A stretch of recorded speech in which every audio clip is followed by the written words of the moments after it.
logo himself. So LeBron James putting himself in great company, not only for NBA Finals Game 7s, but historically, we're looking big picture now. LeBron gets his third NBA ring. He's bringing the whole family up to the podium, it looks like. He's got a nice little net, a nice little trophy to celebrate with them as well. LeBron James and company at the podium talking about what ends up being a great win, an epic win for the Cavs and the entire city of Cleveland. Here's LeBron.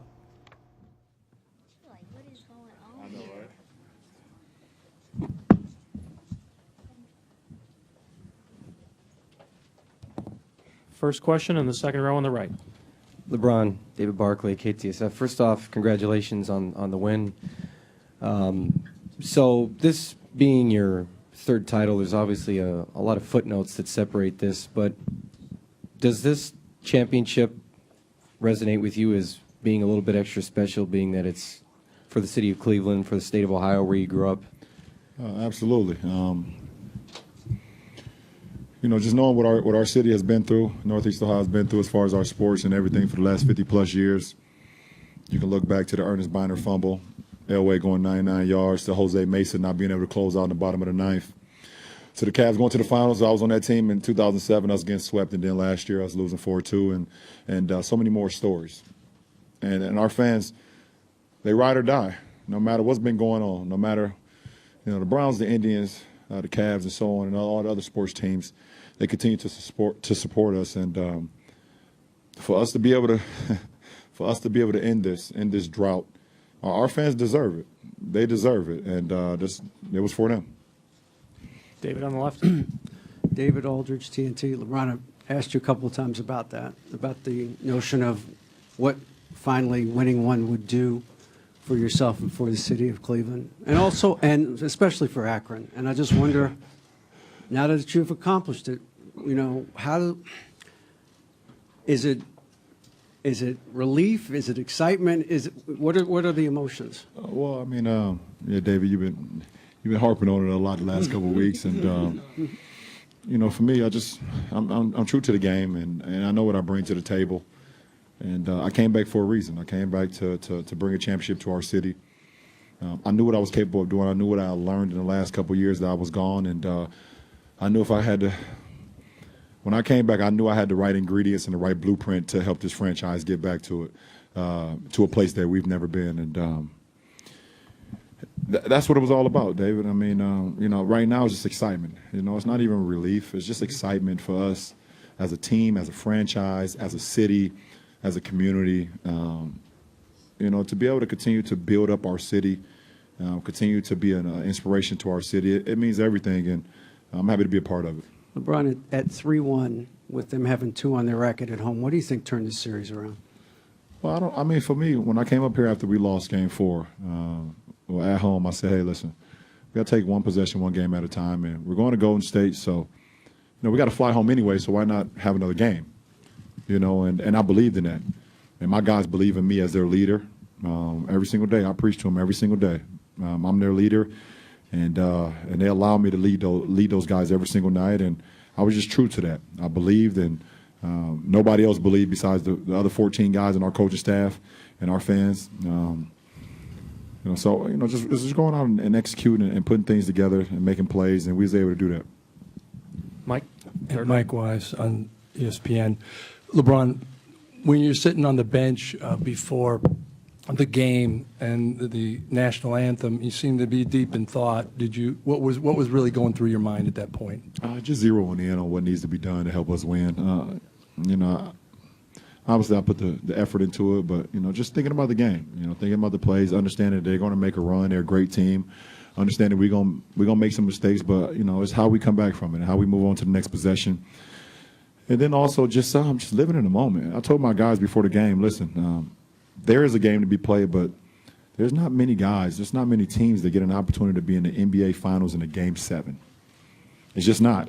Yeah. And this is my second one, and I'm able to say that I've been victorious twice in Game 7. So, I just told the guys, don't take this for granted. Don't take it for granted. Let's go out, and our coaching staff gave us a great plan, and let's go out and execute it. You guys are losing tears there, J.R. Smith. It's a real genuine scene. What comes to your mind? All the people that were for you when you were young. What has happened? A little bit of everything. I think all the emotions, everything. Obviously, I know what JR's been through in his career. People counting him out and saying he's this, he's that. Not understanding. You can't have that, Mama. That's not yours. You can't have that. That's for Daddy. But just understand what JR's been through, and people just saying that, there's no way he can be a winner, and when our GM came to us last year and said, hey, we got a deal to get Timothy Mozgov and get Iman Shumpert, and the Knicks are going to throw in JR. I was like, what? They're going to throw in JR into the deal?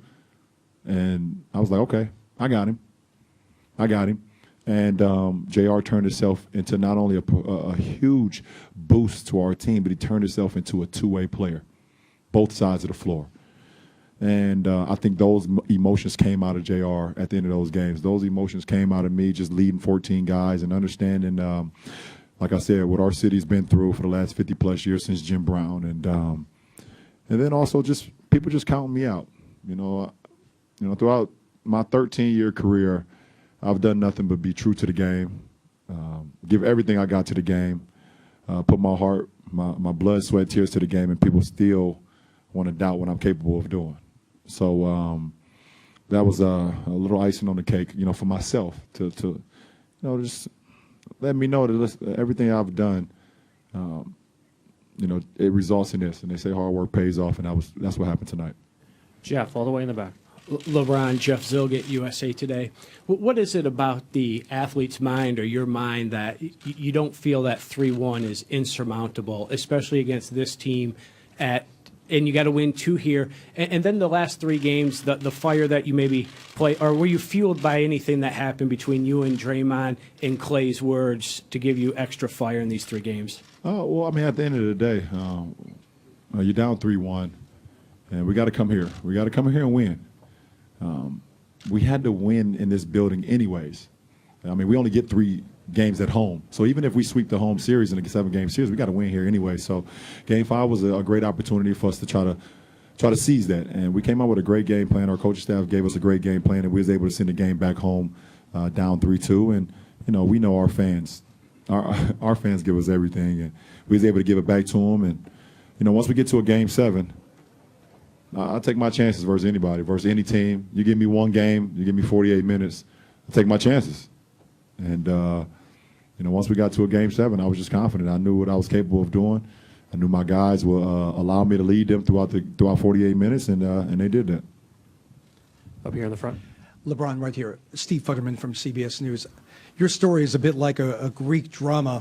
You come to the Cavaliers, a homegrown product. You leave, you come back saying that you want to win for the city.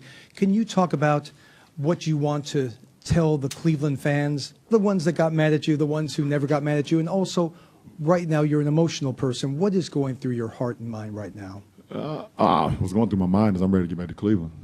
I can't wait to get off that plane and hold that trophy up and see all our fans at the terminal, IX Jet Center, and I know they're gonna be ready.